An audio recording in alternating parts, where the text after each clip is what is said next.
네, 여러분 안녕하세요. 크립토 모닝 금요일 순서 시작하겠습니다. 자, 디지털 에세이코리아와 함께하는 크립토 모닝, 저는 소피입니다. 금요일 시작은 혼조세로 시작을 하네요. 코인360 페이지 보고 계신데요. 현재 비트코인은 점유율이 45%까지 떨어진 상황에서 좀 조정받고 있고요. 알트코인들, 이더리움을 필두로 좀 상승하는 것들이 많습니다. 혼조세로 시작하는데요. 일단 자세한 수치도 살펴보시면 비트코인 24시간 동안 1% 하락하고 있고요. 이더리움 오르고 있습니다. 그 밖에 10위권 내에 디지털 자산들도 좀 상반된 움직임 보여주고 있고요. 카르다노, 폴카닷, 비트코인 캐시 등 상승하고 있고, 비트코인 캐시 71%가량 오르고 있습니다. 왜 오르고 있는지 잠시 후에 뉴스를 통해서 조금 이유를 짚어보고요. 이더리움은 이번 한 주간 좀 견조하게 상승세를 보였지만 비트코인 같은 경우는 한 달 동안 저점은 48,000달러 선, 그리고 고점은 64,000달러 선, 이 사이에서 움직이고 있습니다. 현재 방향성이 뚜렷하지 않은 상황입니다. 조금 더 지켜보셔야겠고요. 업비트에서는 비트코인 현재 0.11% 오르면서 강보합권 거래되고 있고요. 여전히 이더리움 클래식이 40%가량 오르면서 16만 원대까지 가 있습니다. 자, 이렇게 간단하게 시황 살펴봤고요. 자, 주요 뉴스 살펴보고 오겠습니다.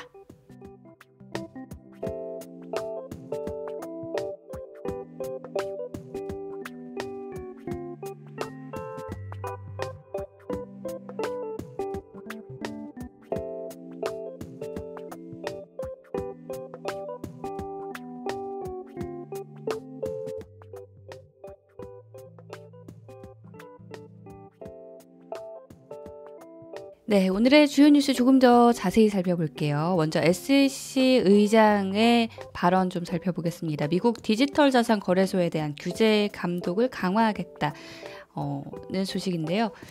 게리 겐슬러는 지난번에도 한번 전해드렸다시피 친암호화폐론자, 강의도 하고 이런 분으로 알려져 있는데, 어쨌든 SEC나 CFTC의 디지털 자산에 대한 규제 프레임워크가 투자자들에게 큰 신뢰를 줄 수 있다라고 말을 했는데, 하원 금융위원회의 온라인 청문회에서 이 같은 발언을 했습니다.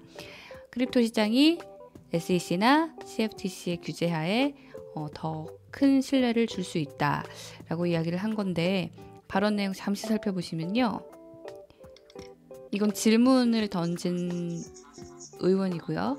특히 커스터디에 대해서도 좀 규제 프레임워크를 마련하겠다. 왜냐하면 지금 기관들이 커스터디 서비스를 제공하고 있고 굉장히 빠르게 돌아가고 있는데, 규제가 자칫 잘못하면 뒤처질 수 있잖아요. 그래서 그런 것들에 대한 뜻을 좀 시사를 한 것 같고요. 조금 울리는데, 네, 이분입니다. 네, 이분이 그런 말씀을 하셨고요. 자, 지금은 시장 규제가 없다 보니까 사기나 조작에 대한 보호를 해주지 못한다. 여기 멘트가 나와 있죠. 그래서 이게 시장에 큰 confidence, 신뢰감을 줄 수 있다. 자, 보호를 하는 쪽으로 간다는 건 결국 규제를 하겠다는 거죠.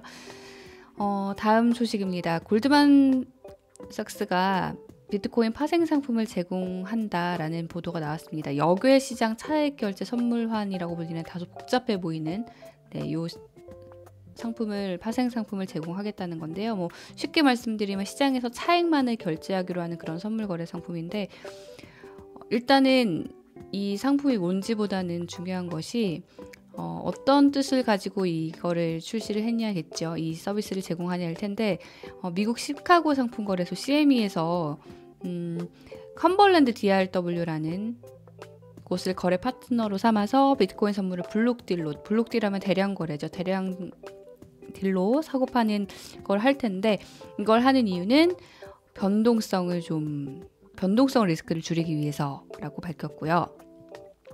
골드만삭스의 디지털 자산 담당하는 분이 이렇게 이야기를 했다고 합니다.